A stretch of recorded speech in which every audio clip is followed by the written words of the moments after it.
Assalamualaikum warahmatullahi wabarakatuh. Perkenalkan, nama saya Seren Welariska, NIM 205097, dosen pengampu Dr. Hanif Al-Qadri, MPD. Baiklah, pada pertemuan ketiga ini, saya akan membacakan hasil tugas yang dikasih oleh Bapak mengenai administrasi dan supervisi pendidikan. Yang pertama yaitu pengertian administrasi kurikulum. Dalam perspektif kebijakan pendidikan nasional, dilihat dalam Undang-Undang Sistem Pendidikan Nasional Nomor 20 Tahun 2003 yang menyatakan bahwa kurikulum adalah seperangkat rencana dan pengaturan mengenai tujuan, isi, dan bahan pelajaran serta yang digunakan sebagai pedoman penyelenggaraan pembelajaran untuk mencapai tujuan pendidikan tertentu. Jadi, administrasi kurikulum yaitu seluruh proses kegiatan yang direncanakan dan diusahakan secara segala dan bersungguh-sungguh, serta pembinaan secara kontinu terhadap situasi belajar mengajar, serta efektif dan efisien dalam mencapai tujuan pendidikan yang telah ditetapkan. Selanjutnya, komponen kurikulum. Terdapat 5 komponen kurikulum. Yang pertama yaitu jelas kurikulumnya, sudah pasti dan sudah jelas tujuannya. Yang kedua yaitu tujuan, berhubungan dengan arah atau hasil yang diharapkan. Yang ketiga yaitu isi atau kontennya, yang berhubungan dengan pengalaman belajar yang harus dimiliki oleh siswa. Yang keempat yaitu metode, yaitu komponen yang memiliki peran yang sangat penting sebab berhubungan dengan implementasi kurikulum.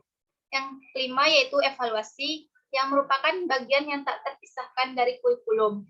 Melalui evaluasi dapat ditentukan nilai dan arti kurikulum sehingga dijadikan bahan pertimbangan apakah suatu kurikulum tersebut dipertahankan atau tidak.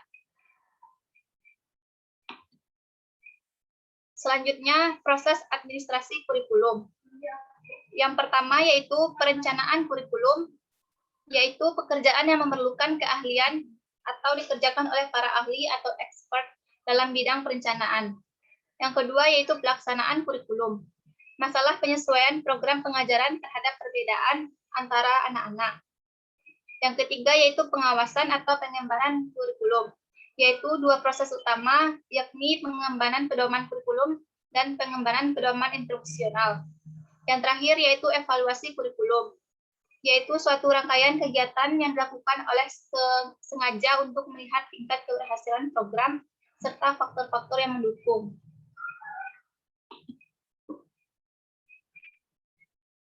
Baiklah, yang terakhir yaitu kesimpulan dari administrasi kurikulum.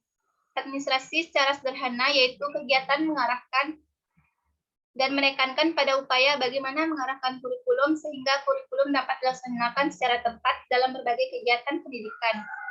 Seperti diketahui, kurikulum mengandung rencana kegiatan yang dilakukan selama proses belajar mengajar. Kurikulum berfungsi sebagai panduan, tetapi kurikulum juga sebagai instrumen dalam meramalkan keadaan di masa yang akan datang. Dengan demikian, kurikulum memiliki peran sentral dalam mengarahkan capaian tujuan dan sasaran pendidikan. Administrasi kurikulum yaitu berbagai kegiatan yang dijadikan sebagai instrumen dalam mencapai tujuan dan sasaran pendidikan. Dengan menerapkan prinsip-prinsip administrasi kurikulum, kemudian dikembangkan sehingga dalam pelaksanaan kurikulum dapat mencapai sasaran pendidikan yang diharapkan.